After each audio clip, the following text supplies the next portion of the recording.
My parents kicked me out on my 16th birthday for my pregnant sister. Now they want me back only for their inheritance. I turned 16 just a week ago. There was no party, no celebration, and my parents barely even wished me before kicking me out of their house. The reason behind it was my older sister Amanda, 22F. She's pretty much my parents' favorite and has always been for some reason. She's 7 months pregnant right now, and since we have a house with 4 bedrooms, my parents had sat me down on the morning of my birthday to inform me that they now wanted me to move to my aunt's house so the new baby could have the room. My parents have never really cared about me and have always done the bare minimum when it came to me, but this was shocking even for me. I hardly expected anything from them, and they were still letting me down somehow. They were very serious throughout the conversation, so I didn't think even for a second that they might have been joking, or this might have been a pathetic attempt to prank me or something. After they were done explaining to me that they'd need the new room, and that I was apparently old enough to move out, we just sat there in silence for a while.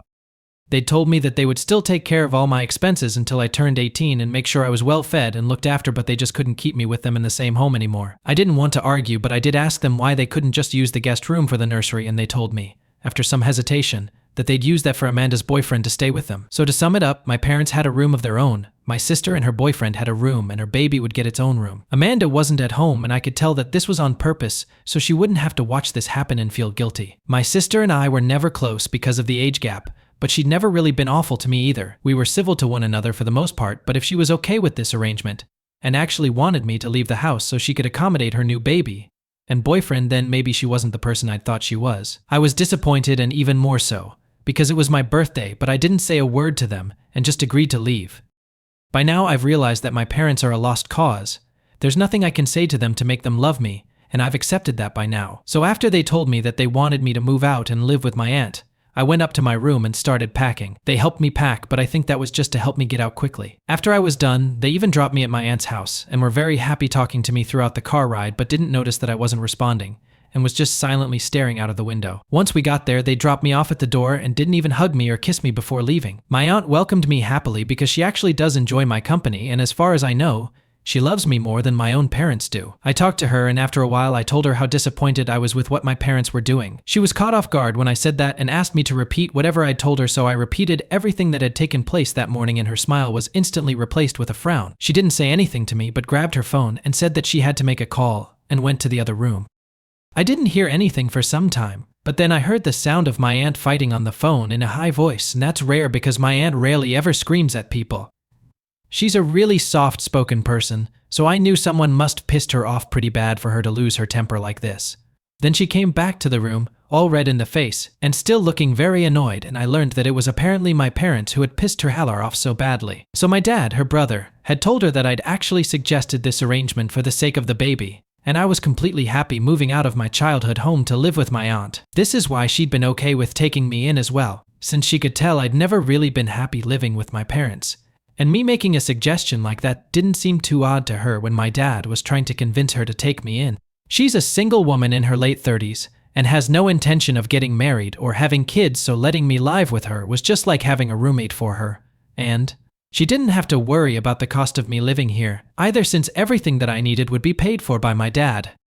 My aunt liked me and she thought that I was the one who wanted to live with her, so she agreed to this arrangement. But now that she knew the truth, she'd called my father up to confront him about it, because what they'd done was messed up, and she had to give them a piece of her mind. After the phone call, she was really upset, and so was I, because this was something I don't think any other kid my age goes through often. I'd always known they liked my sister more than me, but this was a little extreme. They'd literally lied to my aunt to cover this up because they knew how insanely horrible this was. They'd literally chosen to give up their guest room for Amanda's boyfriend, who's in his 20s, has a job, and lives in his own apartment. If they wanted to make it work, Amanda could have easily moved in with her boyfriend, but it was at my parents' insistence that she'd been living at home because they wanted to be closer to her, and they were ready to even sacrifice my comfort just to keep her close. I was very hurt, and so I decided to go online and expose my parents for whatever they'd been doing. I didn't know if my aunt would be on board with it or not, so I waited for her to leave the room for a nap, and then I took out my phone, typed out the whole thing, and posted it without thinking. I'd mentioned not only the events of that day itself, but also how my parents have never treated me fairly, and that I've always been considered nothing less than a second-class citizen in my own home. I kind of had a breakdown while typing it all out, and the post was not just me exposing my parents, but it was also kind of emotional, and by the time I'd posted it, I was in tears. I switched off my phone after that for some time because I was scared of the repercussions that this was bound to have. An hour or so passed, and I tried to read a book but couldn't focus, and then my aunt woke up, rushed into the living room where I'd been sitting ever since I arrived at her house, and she asked me calmly if I'd posted something. I truthfully told her that I had, and that was it. There was no further discussion about it. So I switched on my phone and then saw that the post had been seen by several people in our family, and I'd received a lot of texts from my parents and even from my sister in the meantime. A lot of my relatives had commented on the post and expressed how they were on my side. Some of them had even texted me and reached out to tell me that they were always there for me if I needed any help whatsoever. That was uplifting, and I felt better until I went through my parents' messages, all of which were filled with hate and anger. Obviously, they weren't pleased with what I'd done and were demanding that I take the post down. My dad had said a lot of things about me in his texts, and even added that he wished I'd never been born, which was hurtful but unsurprising. My mom's texts were along the same lines, and the only ones that were even slightly different were my sister's. She didn't say much but told me that she'd like to speak to me in person if that was possible, and left it at that. I didn't know what to say to any of it, and was just very overwhelmed by all the people I had to respond to, so I just kept my phone aside again and didn't say anything to anyone for the next couple of days. But what I did was block my parents, because I didn't have any intention of talking to them anymore. I knew they were legally bound to keep sending money for me until I turned 18, and apart from that, I didn't think I had any reason to speak to them anymore. My aunt was also fine with it, and if my dad had tried to contact her in the next few days, she didn't inform me about it, and we pretended nothing had happened at all, which meant that she was on my side and supported whatever I'd done. That was enough for me, and it was all the support I wanted or needed. For the past week, I barely had any contact with my parents, but today, they showed up outside my school while I was about to leave, and they looked pissed. My friends were all well aware of the situation between me and my parents, so they accompanied me outside and kind of acted like a human shield around me so I wouldn't have to interact with them if I didn't want to, but they kept yelling out my name and I had to respond. I walked right up to both of them and told them that I didn't want anything to do with them anymore, but they didn't pay any heed to that and told me that I needed to come home with them right away. I didn't understand why all of a sudden they wanted me to return with them when they'd made it so clear in the past that I was not a priority for them at all, and felt like this was just them trying to redeem their image and reputation among their family members. So I told them that I wasn't going anywhere with them until they told me what was going on, as a way to try and get to know why they were acting like this all of a sudden. On one hand, they looked pissed off, and on the other, they still wanted me to come back home with them. They told me that they didn't want my friends hearing this, so I told them to back off a little so I could speak to them in private. Once my friends were out of earshot, my parents told me that they were here to take me back because I wasn't answering any of their calls or texts, and they needed me to come back so that they'd be able to get their inheritance still. They explained that after I'd made that post, pretty much everyone in the family had become aware of the situation, and it had reached my grandparents. My paternal grandparents are quite well off, and they threatened my dad by saying that if they continued to treat me like this, then he'd lose his inheritance. They'd been told that if they didn't try and reconcile with me, treat me better, and make sure I was loved and looked after, then whatever my father was supposed to inherit would end up going to my aunt, since she was the one taking care of me even though she didn't need to, and my dad couldn't afford to lose the inheritance because it was a significant amount of money. My parents had a decent combined income of their own, but I know that had I been in their place, I probably would have also wanted the same thing for myself. The only difference is that I would have had enough brains not to make it seem like I was doing me a favor by saying that they'd take me back, because they weren't doing me a favor. They were doing this for themselves and not for me, and even then they didn't have the common sense to at least act like they were willing to let me live with them. So I said that I didn't care about whether they got their inheritance or not, and walked away without bothering to wait and hear them out, even as they screamed at me to come back.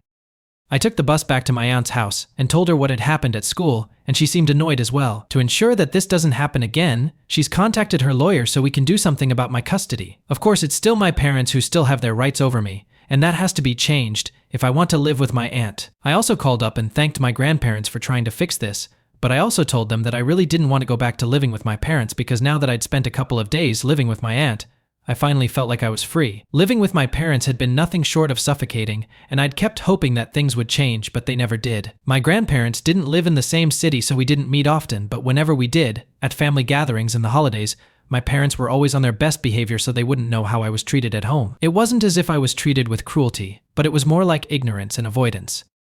On the surface, it all seemed fine, but if people spent a couple of days with me at my parents' house, they'd know that they mostly pretended I wasn't even there and cared only about my sister. And after she got pregnant, that just got worse, and I was pushed to the sidelines altogether. So I told my grandparents all of this, and they reassured me that if that's what I wanted, to live with my aunt, then they'd make sure that it happened, and if my parents signed away their rights, then they'd make sure everything I needed was paid for by them. I was happy after that conversation because things were finally looking up for me, but it didn't last long since I just received an email from my dad a couple of hours back. It was not hateful or mean, but just disappointing.